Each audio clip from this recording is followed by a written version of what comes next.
Hi everyone, hope you're all having a good day. Um, if you guys are love Legos like I do and are interested about making Lego conveyors, I just wanted to share a few conveyors that I made using Lego tank tracks. You can see the wide tank tracks here, um, and they work great using Lego Technic gears.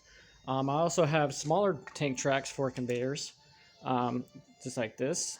They're pretty small in comparison to the bigger tank tracks. The big tank tracks, they come in all black, gray, and a brown. So you can see here that I'm using both. I have brown tank tracks here, and I have gray ones over there, and I have black ones over there.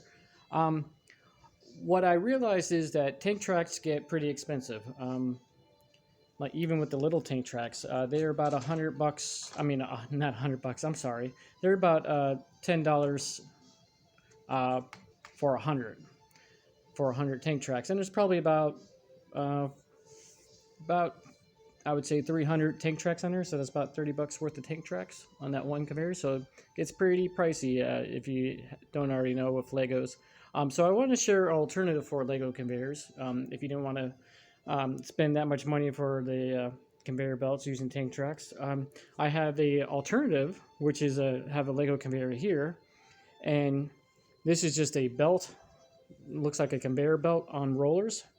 And you're probably asking, Tim, where are you finding these Lego conveyor belts? And I'm going to explain to you that they're not for sale, but they're inexpensive to make. These belts, conveyor belts on these rollers you can see here, right, is actually tape. It's just duct tape, black duct tape. On the other side, I have painter's tape.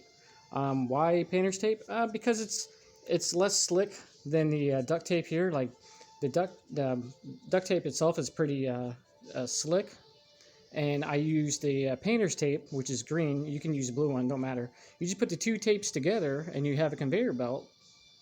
And on the painter's tape, it has a little bit more texture to it, so it grabs a little bit better than the slick side. The slick side might slip a little bit, but I've been using it as for a conveyor belt, and it's pretty expensive.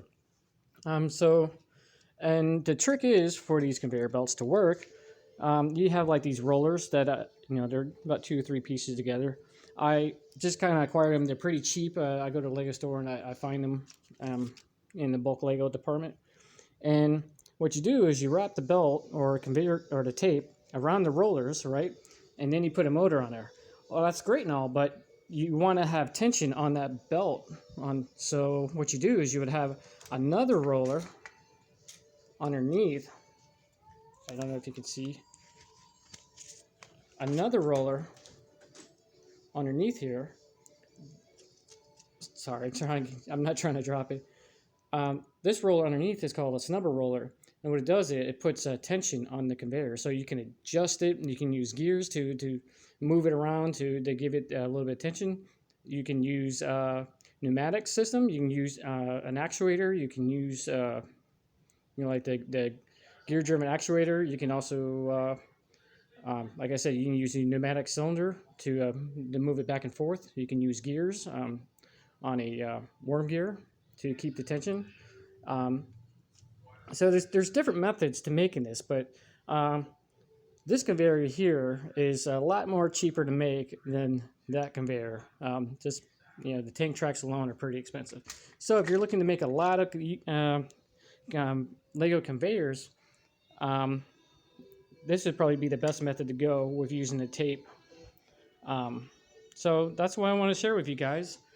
Just a inexpensive solution to your Lego conveyors. You can use this style, you can use that style, or you can use a cheaper method if you're going to do a lot of conveyors. I suggest not buying a bunch of Lego tech tracks that I bought because I bought them over time and they accrued, and I'm probably sure I'm looking at about a good $100 worth of Lego tracks right here.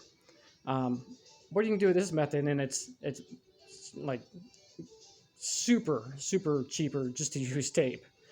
So that's why I want to share with you guys the inexpensive alternatives to making Lego Technic conveyors. All right, guys, take it easy.